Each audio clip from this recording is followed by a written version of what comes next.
ভিতর বাড়িতে তারা কোনো বাদ মানে না। তারা হরি বল বলতে বলতে প্রচন্ড গতিতে ওই ভিতর বাড়িতে যায়। আমি যাব ওই ভিতর বাড়িতে গিয়ে বাবা গুরুচাঁদ ঠাকুরকে আমি একটি প্রণাম করে আসবো। ওই তো একটা দল আছে, ওই দলের সঙ্গে আমি ভিতর বাড়ি যাই। হ্যাঁ, ওই তো একটা দল আছে, ওই দলের সঙ্গে আমি ভিতর বাড়ি যাব। আমি ভিতর বাড়ি গিয়ে বাবাকে একটি প্রণাম করে আসবো। যাই, শীঘ্র করে যাই, ওই তো একটা দল আছে।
আমার বাক্স গেল কোথায়?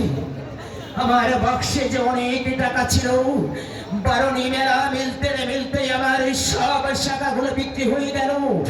আমার সব টাকাগুলো যে আমার ওই বাক্সের ভিতরে রেখেছিলাম।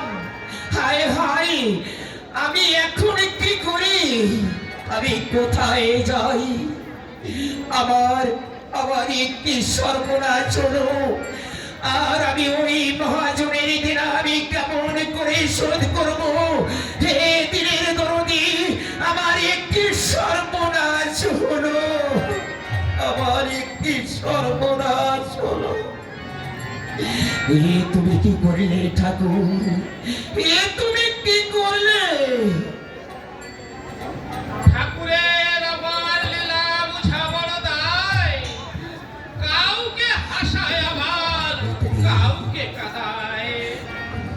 পাগল বাবা, আমাকে একটি বার দয়া করো পাগল বাবা।